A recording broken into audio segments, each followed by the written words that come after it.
Et salut, on se retrouve en ce 7 juin pour un petit tour de potager.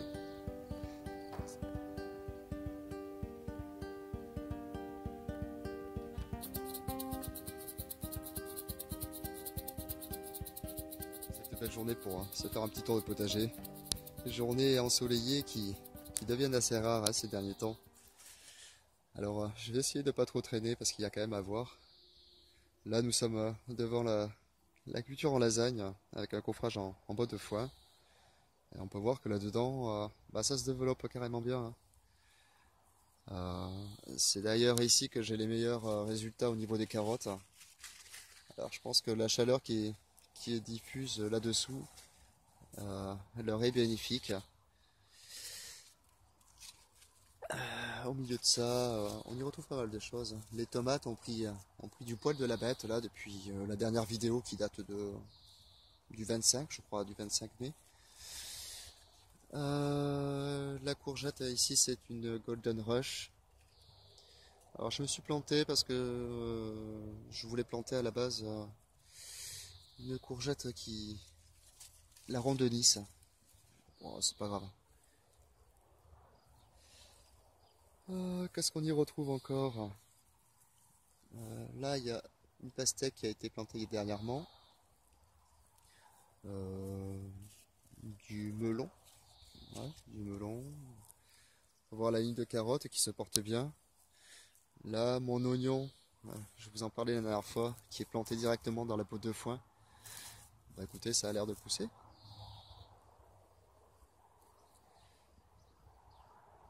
Les plantes tomates là sont assez jolies, ils sont assez robustes. Il y a un potimarron, un red curry. Alors lui, il cible la merveille là-dedans. Il commence à bien galoper et il commence à faire ses petits fruits.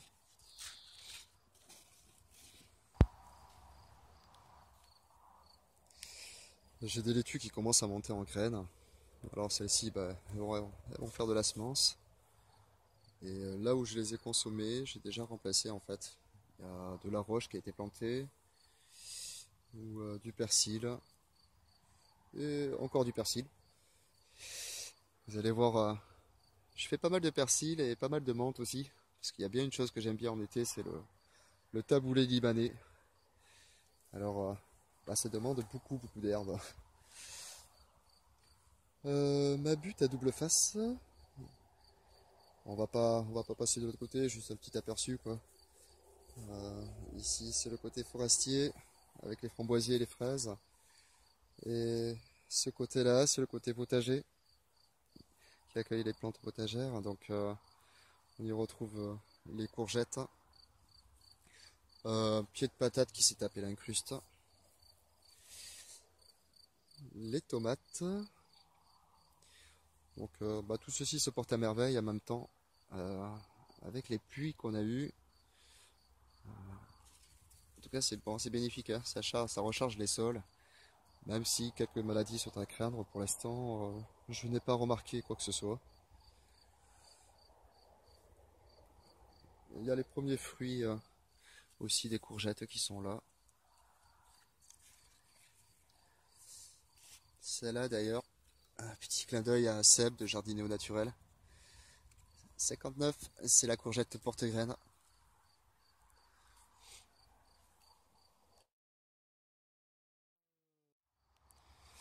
Allez, ici de la laitue qu'il va pas falloir que je tarde à manger. La blette qui se porte à merveille là. On va pouvoir commencer à taper quelques feuilles. Je suis vraiment content de ce coffrage. Ça marche très bien. Je vous ferai, je pense, une vidéo sur mes cultures en lasagne cette année parce que j'ai fait une baignoire, si vous vous rappelez. Je ne sais plus de quand date la vidéo. J'ai fait ce coffrage aussi et celui de la serre également. Ce bac potager est aussi en culture en lasagne, donc des couches de matière organique.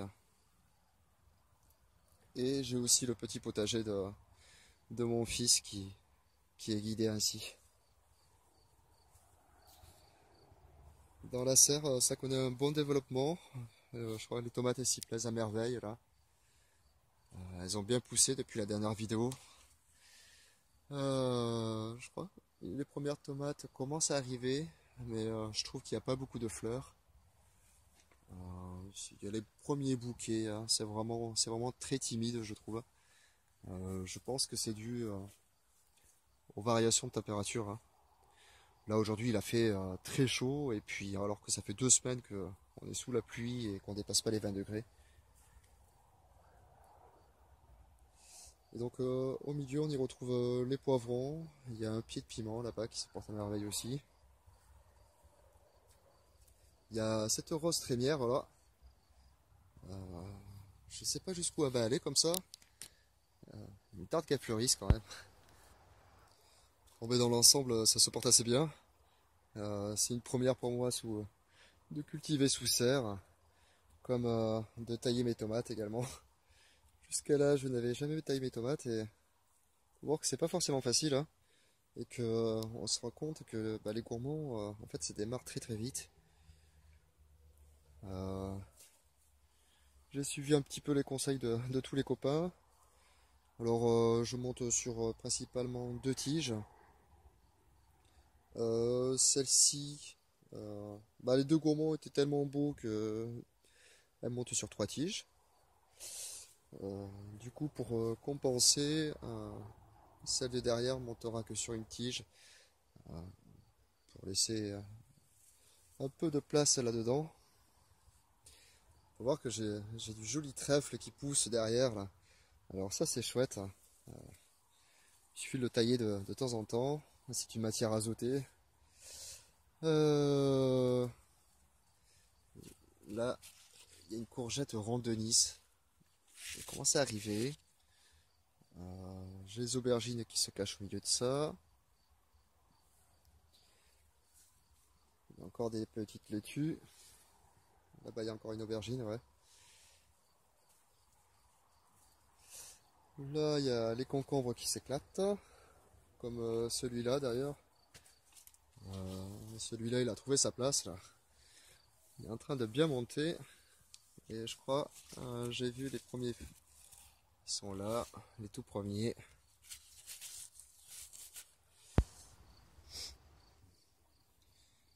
Bon, j'ai dit que j'allais pas traîner parce que c'est 21 h et le soleil se couche.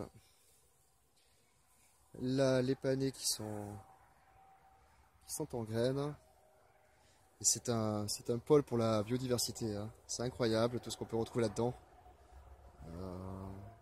Là, ce sont des punaises arlequins. Alors, je crois que c'est une espèce protégée. Et en plus de ça, c'est vers de pucerons.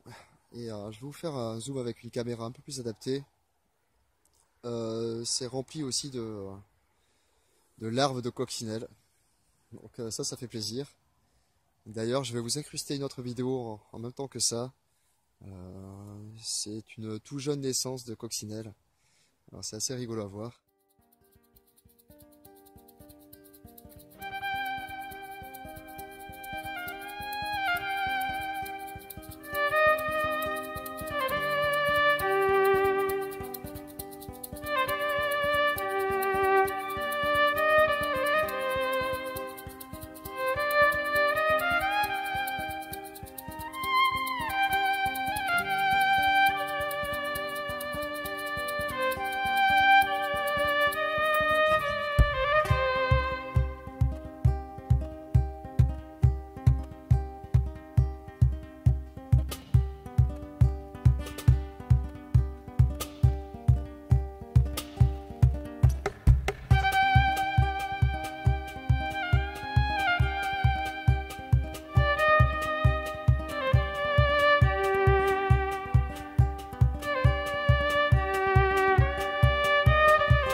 Allez, sur cette butte-là, ce sont des semis directs en fait de courges.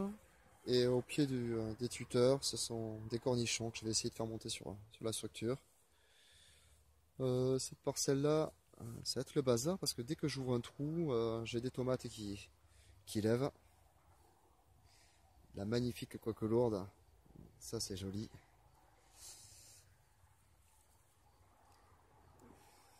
Ici j'ai fait un ménage sur l'engrais vert. Et j'ai semé du haricot grimpant avec des hippomées. Cette parcelle-là, c'est vraiment l'anarchie.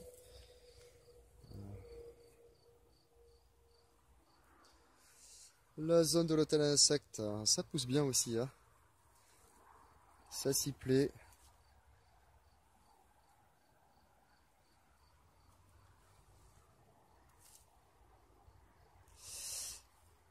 Alors, je vais commencer par le fond. La mille-pas. Ça y est, elle est partie, hein. Petit clin d'œil à Fred Food Tomate. Bon, ben, regarde, comme je te disais, ce sont bien délices. Là, ils sont magnifiques et ça sent sublimement bon. C'est agréable de passer dans ce petit coin-là. Sur la mille-page, les pommes de terre de l'an passé qui sont bien sorties. Des courgettes, de la courge qui commence à fructifier. Et bon, voilà une tomate qui s'est semée toute seule. J'ai fait une couffe, vu que je me sers de mes propres semences. Après coup, je me suis rendu compte que j'ai semé du haricot nain beurre à la place des haricots grimpants. Alors on verra bien ce que ça donne. Il y a des courges qui s'éclatent là. Ce pied là, il est impressionnant. Il part de là-bas, puis il arrive par là-bas. Commence à donner aussi des fruits. Les maïs cette année quand même, je les trouve un petit peu en retard. Pourtant, c'est pas la flotte qui manque. Je pense que c'est la chaleur.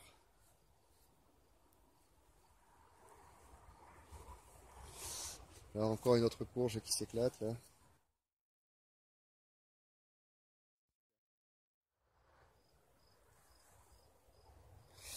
Là, il y a ce gros bouquet de consoude.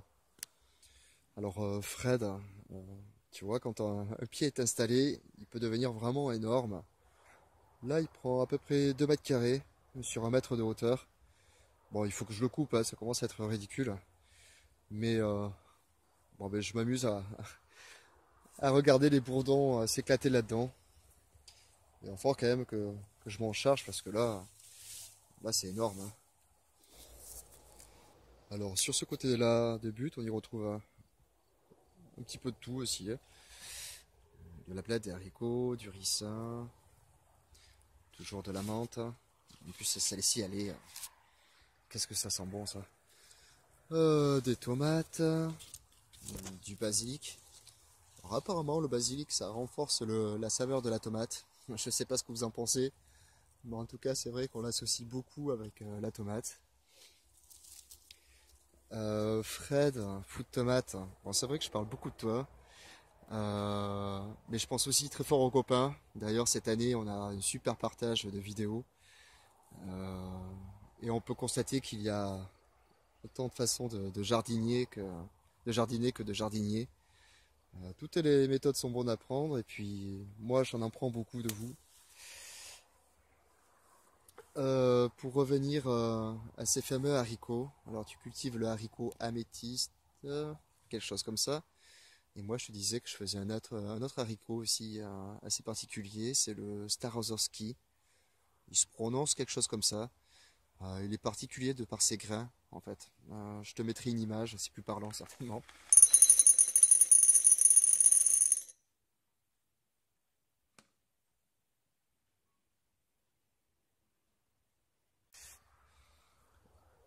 Qu'est-ce qu'on retrouve encore là-dedans? Ouais, c'est à peu près tout, de la courgette aussi.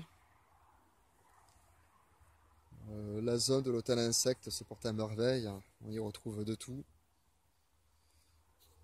Ça c'est une consoude, c'est la Booking 14. Alors j'ai toujours mon mur d'engrais vert que je me suis créé sur cette zone-là. Petit à petit je le coupe. Quand il y a des forts vents, forcément ça se couche, alors Je viens tailler un petit peu tout ça. Là-dedans, on y retrouve, j'ai trouvé la place, des tomates. Alors, elles n'étaient pas jolies au départ. Et puis après, on peut voir qu'elles rattrapent très très vite le petit coup de stress qu'elles ont eu dans le godet. Et là, elles commencent à être magnifiques. Là. Les pieds sont tout beaux. Bon, les framboisiers cette année, c'est la folie. On commence à les consommer. C'est juste super bon. Et quand on a des enfants qui adorent ça, c'est un régal de les voir se. Heureusement que je passe avant, hein, des fois. Bon, c'est un régal de les voir se jeter là-dedans. Cette année, c'est assez exceptionnel quand même, je trouve. Il y en a partout. Hop, celle-là, elle est pour moi, elle est pour papa. Alors là, c'est la fructification, donc du coup, des tiges de l'an passé. Et ça, c'est les tiges de cette année. Donc elles vont fleurir un peu plus tard.